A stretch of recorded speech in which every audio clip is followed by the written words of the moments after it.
Então quer dizer que tabelamento de preços abaixo do preço de mercado gera escassez. Meu Deus, quem poderia imaginar isso, não é mesmo? Menos de 3 meses depois da mudança da política de preços da Petrobras, o que nós vemos agora são combustíveis com uma defasagem média de 25% na gasolina e de 28% no diesel em comparação ao preço internacional. Isso faz com que importar o combustível por um preço alto para vender aqui por um preço mais baixo não seja economicamente interessante e várias importadoras têm se recusado a importar, sobretudo diesel. E notícias como essa que você está vendo, falando sobre desabastecimento, podem se tornar mais comuns. Mas por que isso está acontecendo e como que chegamos até esse ponto? Para entender, não perca o vídeo de hoje.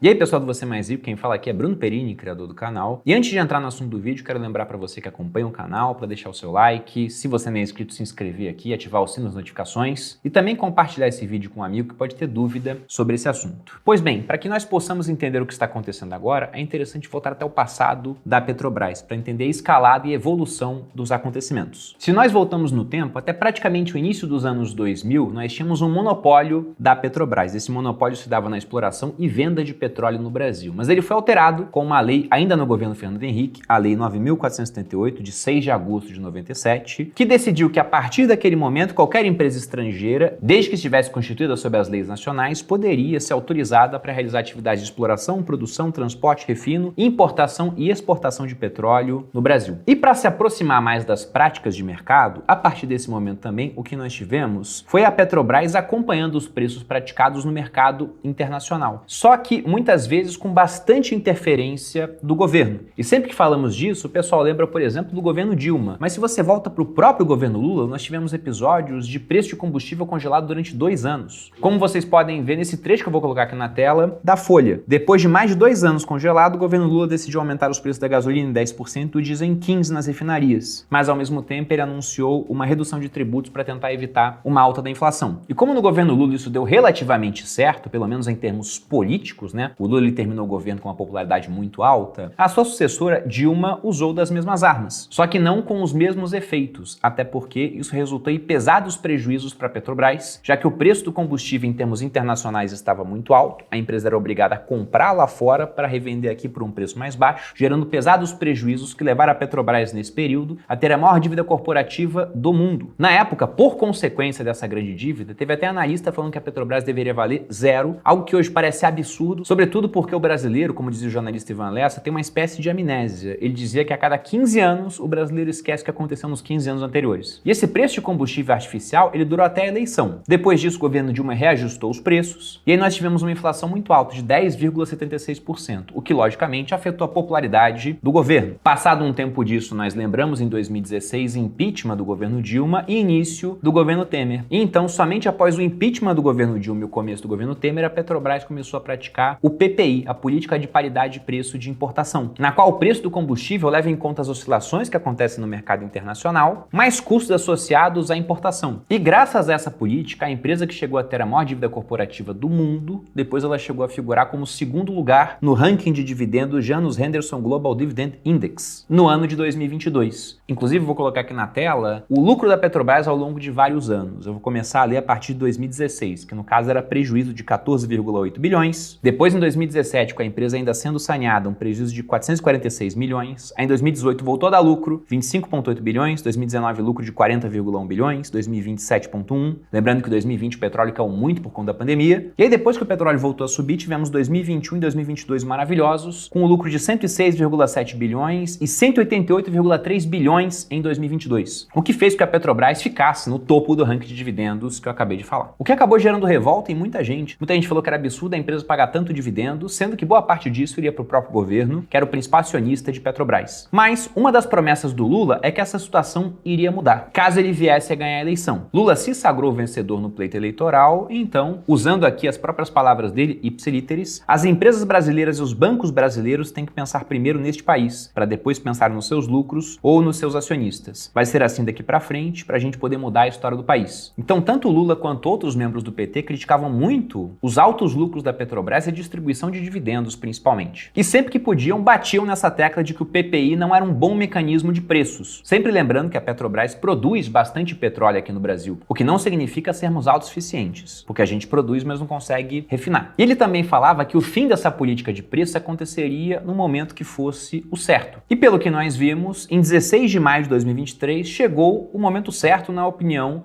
do governo Lula, porque eles acabaram com o PPI, substituindo por um novo mecanismo de reajuste de preços que levava em conta 2 pontos. O custo alternativo do cliente, que contempla as principais alternativas de suprimento, sejam fornecedores dos mesmos produtos ou de produtos substitutos, ou o valor marginal, que, segundo a empresa, é baseado no custo de oportunidade dadas as diversas alternativas para a companhia, dentre elas produção, importação e exportação do referido produto ou dos preços utilizados no refino. Bruno, não entendi muito bem essa parte. Bom, na verdade ela deixa meio aberto mesmo para que a decisão ela seja quase que discricionária. Ou seja, se o presidente da Petrobras, que é indicado pelo Poder Executivo, simplesmente ele falar, não, o preço vai ficar como ele está, por um motivo que ele acredita que é viável, o preço vai ficar dessa forma. E na ocasião em que eles fizeram essa mudança da política de paridade de preço de importação, o preço, tanto da gasolina quanto do diesel aqui no Brasil, eles estavam mais altos do que o preço internacional, porque o reajuste ele tinha sido segurado durante um tempo. Como vocês podem ver nesses gráficos da Bicom, observem o dia 16/5. Foi o último dia antes do fim do PPI. Veja que a defasagem de preços estava em 15% para a gasolina, 9% para o diesel. Se você olha para a parte da Petrobras, outros polos são números ligeiramente diferentes. E depois, no dia 17, os preços ficaram praticamente em linha, com uma leve defasagem com o mercado internacional. Ou seja, o preço já estava mais alto, ele só caiu para o que deveria estar. Então, virtualmente, apesar de ter falado que o PPI tinha acabado, ainda estávamos seguindo o PPI. Porque de tempos em tempos isso acontecia. O preço estava mais alto, dava um tempo, ele baixava. Estava mais baixo, dava um tempo, ele aumentava. Só que desde então o preço do combustível não subiu mais. Sendo que o barril de petróleo, como eu disse na introdução deste vídeo, ele aumentou quase 16%. E aí o que nós temos agora, no dia 11/8, é uma defasagem nos principais polos de 21% na gasolina, 24% no diesel, e se a gente pega na Petrobras, 25% na gasolina e 28% no diesel. Se a gente olha no gráfico para ver o que isso significa em reais, nós estamos agora na gasolina com a maior defasagem dos últimos 12 meses, são 69 centavos no preço da gasolina, e R$1,01 no preço do diesel, que não chega a ser uma defasagem em 12 meses, mas também está num dos extremos do gráfico. E aí repare o seguinte, é muito bom em termos políticos você poder anunciar que a paridade de importação ela acabou e diminuiu o preço do combustível, ainda que mantendo a paridade, ou seja, a empresa estaria vendendo por aquilo que ela iria vender se a paridade fosse mantida. Agora é bem complicado você adotar o caminho contrário em termos políticos, fazendo com que o preço do combustível aumente porque ele aumentou fora do país, o que seria o normal. Pelo menos para quem acompanha o preço do petróleo sabe que isso vai acontecer de tempos em tempos. Mas politicamente pode ser complicado. Você começa a tomar porrada do outro lado, se a tua base de apoiadores não entende como aquilo funciona, eles também acham estranho. De modo que não dá para saber quando que o preço do combustível vai subir. Se a gente pega até uma fala do presidente da Petrobras, Jean Paul Prats, ele fala que está confortável com a defasagem que nós temos de combustível atualmente, como vocês podem ver aqui na tela. Mas a questão é que se tá bom para ele, parece que não tá bom para muita gente, uma vez que transportadoras já confirmam, por exemplo, em Minas Gerais, que está faltando diesel. E por que isso está acontecendo? Poxa, o Lula já falou, eu repeti aqui nesse vídeo, que o Brasil ele produz bastante petróleo. Mas por que ele não é autossuficiente? Porque falta capacidade de refino. Transformar esse petróleo bruto em gasolina e diesel exige capacidade de refino. Porque hoje no Brasil nós produzimos 3 milhões de barris por dia. E nossa capacidade de refino nas 19 refinarias que nós temos, 13 delas da Petrobras, é de 2,4 milhões de barris. Então a gente não consegue nem refinar o que a gente produz. E refinarias também, uma pode ser mais adequada para um tipo de combustível, outra para outra. Então na prática o que acontece é que a gente importa combustível. Por exemplo, importamos entre 25% e 30% do diesel que consumimos aqui dentro. Observando aí quem são os maiores exportadores de diesel para o Brasil, veja que nós temos Estados Unidos, Índia e Rússia, que cresceu muito nessa relação de importação de combustível com o Brasil. Porque depois que a Rússia invadiu a Ucrânia, se tornou meio que um par internacional, então ninguém queria fazer comércio com ela durante um tempo, e a saída dos russos foi começar a vender mais barato que o restante do mercado. E aí o Brasil nisso começou a comprar mais diesel russo. E aí veja nesse gráfico que apenas nesse ano nós compramos mais diesel da Rússia no primeiro trimestre do que no ano anterior inteiro. E não foi pouco a mais, foi muito a mais. Foram 458 milhões de litros de diesel. Isso dá 26% mais do que no primeiro trimestre de 2022 e 3,7 vezes mais do que no ano de 2022. E aí você pensa, poxa, mas se os russos estão vendendo barato, como é que tem gente falando que está faltando diesel aqui no Brasil, que pode ter desabastecimento? Já tem um cara que está vendendo mais pra gente por um preço que pode estar abaixo da paridade internacional? Só que aqui no Brasil, simplesmente a nova política de preço da Petrobras coloca o preço ainda mais baixo. De maneira que quem importa o diesel tem que pagar um preço mais alto para vender aqui por um preço mais baixo, tendo prejuízo na operação. E aí, por conta disso, os distribuidores não querem importar combustível, alegando que após a mudança do PPI, a prática não compensa. E a consequência desse processo você pode acompanhar na imagem ao lado, que mostra os estados que já estão com dificuldade no suprimento do diesel S10 e no diesel S500. E apesar do estado de Minas não estar pintado ali na imagem, segundo a Minaspetro, Sindicato do Comércio Varejista de Derivados de Petróleo de Minas Gerais, os postos mineiros estão com dificuldade de comprar ambos, o S10 e o S500. De modo que a entidade alerta para o risco de desabastecimento, principalmente para aqueles postos de bandeira branca, já que, colocando aqui ipsilíteres, as distribuidoras procuram suprir os postos que elas têm bandeira. Por exemplo, a Shell supre os postos da própria Shell, a Ipiranga a mesma coisa. Os de bandeira branca, como não tem distribuidor fidelizado, acabam ficando sem o produto. Sendo que a situação ainda pode se agravar por conta da safra agrícola, já que o setor agrícola usa bastante combustível, e uma safra mais forte, que tende a ser bom para a nossa economia, ela tende a aumentar a demanda por combustíveis, que, como nós já vimos, estão com uma oferta mais escassa por conta da nova política de preços. E aí você pensa, nossa, mas então como é que a gente faz para resolver essa sinuca na qual essa política de preços nova colocou, né, esses distribuidores e agora vários estados com problemas no fornecimento de diesel? Uma das formas de resolver isso